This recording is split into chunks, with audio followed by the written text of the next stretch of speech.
Rajiv, tea కూడా తాగలేదేంట్రా? మర్చిపోయానమ్మా. పూర్తిగా చల్లారిపోయి ఉంటుందిరా, వేడి పెట్టి మళ్ళీ తీసుకురానా? ఇప్పుడే వద్దమ్మా. సరేలే గాని ఇంకా అలాగే కూర్చున్నావేంట్రా? రేపు ఉదయాన్నే మనం ఫామ్ హౌస్కి వెళ్ళాలి. వెళ్ళి బట్టలు సర్దుకో.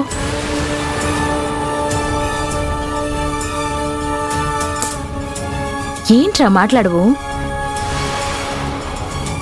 వద్దులేమ్మా, నేను చెప్తే నీకు కోపం వస్తుంది.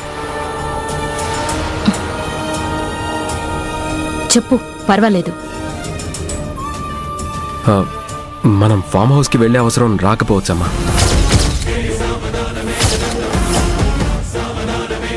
అవునమ్మా, జ్యోతి ఏదో ఒక ప్రూఫ్ తోటి నిజాన్ని నిరూపిస్తుందన్న నమ్మకం నాకుందమ్మా. అనుకున్నాన్రా, నువ్వు ఈ మాటే అంటావని ఎక్స్పెక్ట్ చేశాను. అందుకే నా జాగ్రత్తలో నేను కూడా ఉన్నాను. సరిగ్గా గడువు ముగిసే వరకే దానికి అవకాశం. ఆ మరుక్షణం నువ్వు దాన్ని పూర్తిగా మర్చిపోవాలి, మనసులోంచి కూడా తీసేయాలి. అలా కాదు అని నువ్వు దాని గురించి ఆలోచిస్తే ఇది తాగి చచ్చిపోతాను.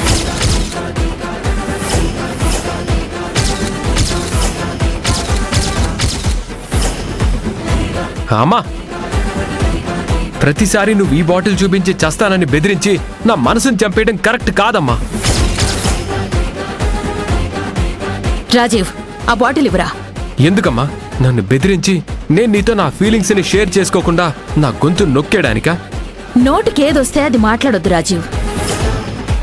ముందా బాటిల్ ఇవ్వు. అసలు ఈ గొడవలన్నీ ఎందుకమ్మా?